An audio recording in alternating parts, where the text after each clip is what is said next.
Welcome back to my channel. In today's video, I'll be sharing some valuable tips and tricks on how to create an effective social media content calendar. So whether you're a YouTuber, a blogger, or a social media influencer, having a well-planned content calendar makes a world of difference in helping you stay consistent on your platforms. So let's get started. The first tip for creating your content calendar is setting your goals, and you will get this from your overall content strategy or your overall social media strategy. Now, your social media strategy would help you know what you want to post about in general, the platforms you want to use, and then when you know the platforms you want to use, you'll now determine the type of post that'll go on those platforms. I'll use myself as an example. I am a mom, I'm a creator, I'm a YouTuber, I'm a project manager, right? And I want to share content across all of these different aspects of my life, right? Now I have two primary platforms, which are YouTube and Instagram. The content that I share on these platforms are sort of different so that I'm not duplicating things, but they are still related, right? So on YouTube, for instance, you see more of the teacher side of me, right? So I'm teaching, or I'm creating videos like this one to teach content creators how to start or improve on their content creation journey. I'm sharing tips and tricks, I'm sharing my tools and resources. That's what's happening on YouTube.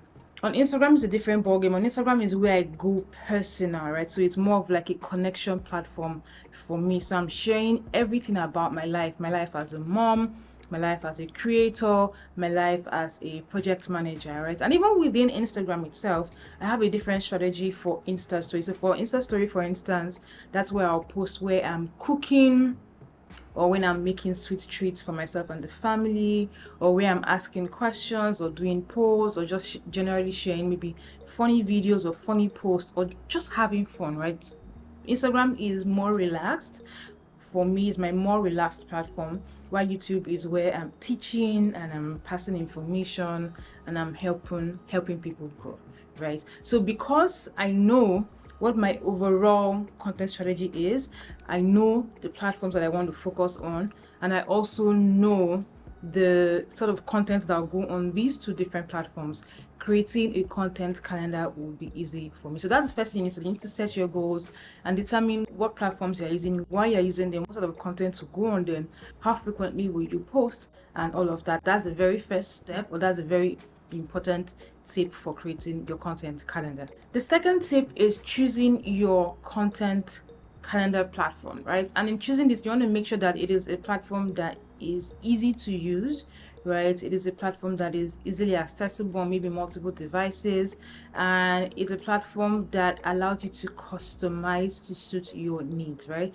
Because we are different, our platforms are different, our businesses are different. If you're a social media manager, you have different clients, right? So you need to be able to customize things or tweak things to suit your different needs. Now, I have used a number of content calendar tools out there. However, at the moment, I have created my own content calendar template on Google Sheets. That's what I'm currently using to manage my YouTube. For my Instagram, there isn't much of a content calendar because, like I said, for me, Instagram is more personal, right? And it's more of a connection platform. However, when I have major things happening on Instagram, I will put that on my content calendar. But my content calendar is mostly for YouTube. Again, remember tip number one, setting your goals. This totally depends on what your overall social media strategy looks like, right? So I use Google Sheets, and I love Google Sheets because of the cloud storage system, meaning that if I'm working on it on my laptop, right, I can access it from my phone. Let's say I need to add something or edit something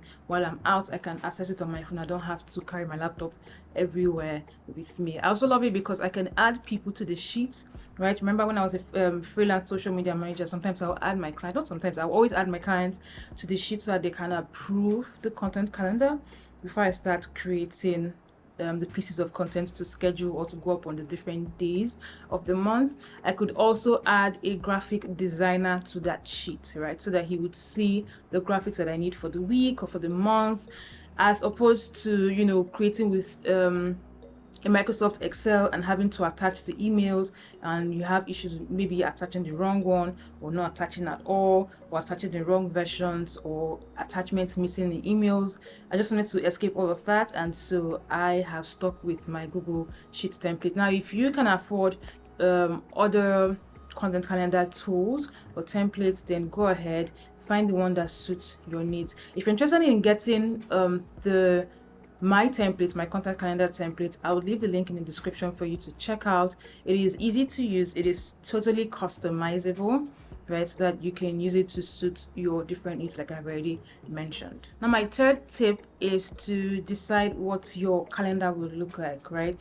Now, of course, this will differ from one person to another, but again, it depends on what you're using the calendar for or who you're using the calendar for. All right, for instance, my YouTube content calendar has a column for raw ideas, right? So remember in my previous video where I talked about my YouTube content creation process, that's one of them was jotting down raw ideas as they come, right? And I'll typically do that in my notes app first and then transfer to my content calendar, right? Sometimes when I'm transferring to my content calendar, I already have an idea of what the exact topic would be, so I'll put that. But for times where I do not, right, I'll still put that on my content calendar. So I have a column for raw ideas. I also have another space for the video title itself. So after I must have done my research and I have found the most appropriate title for my YouTube video, I will now go ahead and put it there, so that when it's time for me to schedule or upload the video, I'm not scrambling and trying to think of a title or forgetting a title that I have already picked. I also have another space for my thumbnail description, because sometimes when I get an idea for a video, I immediately get an idea of what I want the thumbnail to look like. And because I don't want to forget when it's eventually time for me to create the thumbnail, because I do that by myself, I would put a description, right? Everything from what the photo will look like, what my pose would look like. If I'm going to have a collage, I'm going to put that there, to what the text description on the thumbnail would say, or what the text on the thumbnail rather would say. So I'll put all of that there. I also have columns, for tracking, to track when I have filmed the video, when I have edited the video, when I have uploaded, and when I have published. So all of these I have done to suit my own needs, because those are the things that I want to keep tabs on. So decide things or metrics or factors that are most important to you, things that you do not want to let the ball drop on, right? And build that into your content calendar. Now, after deciding what your content calendar would look like, I'm assuming you have gone ahead to draw an actual calendar, right? So like with the month and the days and the dates and all of that. Now, one easy tip, right, for filling out your content calendar quickly, because that used to be a challenge for me, was to start by filling out your holidays and special events. So plan content around holidays, plan content around special events. If I was just creating a content calendar for June, for instance, I can already think of 2 special events or 2 holidays in this month, right? If you're in Nigeria or if you're Nigerian, June 12th is our Democracy Day, so that's already 1 holiday. So I'm just going to put June 12th on the sheet. June 18th is Father's Day, so I'm also going to put Father's Day on the sheet. So that's already 2 holidays taken out for the month of June. And then also you can also do a quick Google search. The last thing you want is for a holiday to creep up on you. That has happened to me a number of times. For instance, I think it was this year or even last year. This year, right? International Women's Day. For whatever reason, I did not keep track of it, and so I found myself just putting the posts together in a hurry, and it lacked the depth that it probably would have had if I had had enough time to plan the post or plan an activity around that day. So a bonus tip under this tip is to plan ahead, right? So you're not playing catch up with holidays, you're not playing catch up with special events. For instance, if your business is tied to fathers, let's say you buy or you sell menswear, right? And June 18th is Father's Day. If you do not have a content calendar, right, where you're planning your content ahead, or if you have one but you're not planning well ahead, right, you may not realize that maybe I want to do something around Father's Day. Maybe I want to do a Father's Day sale. For you to do a Father's Day sale on June 18th, then you should have started communicating it by now, right? But if you haven't planned ahead, then you do not have that time to plan and to execute, and the whole thing can just look messy. So a bonus tip again is to plan ahead. I cannot overemphasize that. Now, for you to plan ahead, you need to have a content bank, and that is my next tip. I like to think of a content bank as a fusion of your content pillars and your content themes. Now, your content pillars are broad topics typically related to your niche or your category that you can now pull small topics or other subtopics from, right?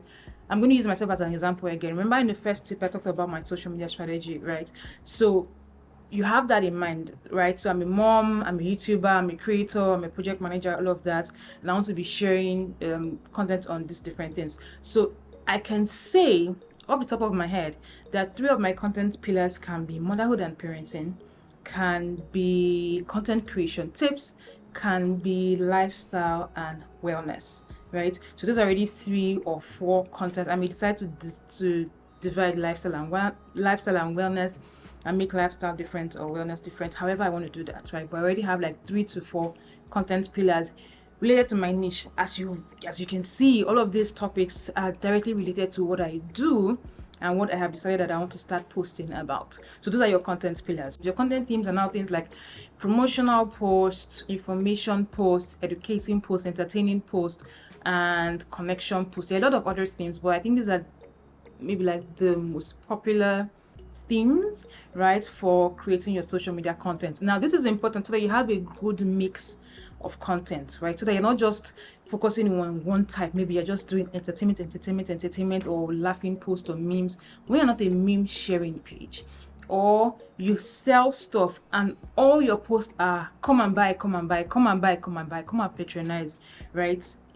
It can come off too salesy and people may not interact or engage as much with your content. So you want to have a good content mix, and having these content themes in mind are very important. So let's take one of my content pillars, for instance. So let me pick motherhood and parenting, right? One of my content pillars.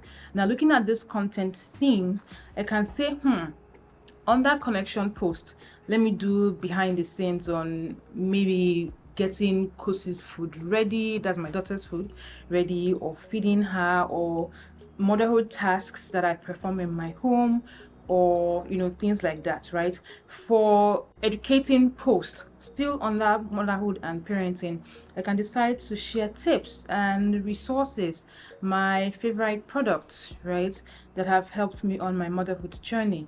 For entertainment posts, I can decide to share maybe funny videos or memes, or just things that would make someone laugh related to motherhood.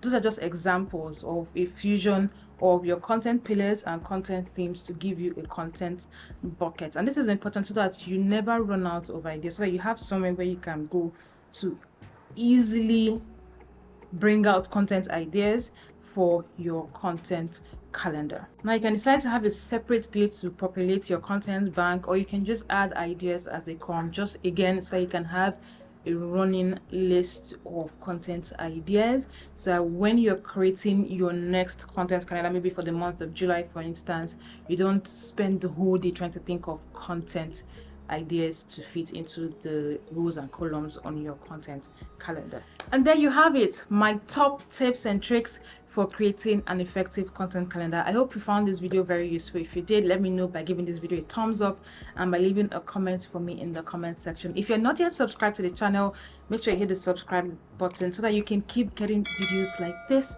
to help you on your journey. And I'll see you in my next video. So then, stay safe, stay fabulous, stay blessed. Goodbye.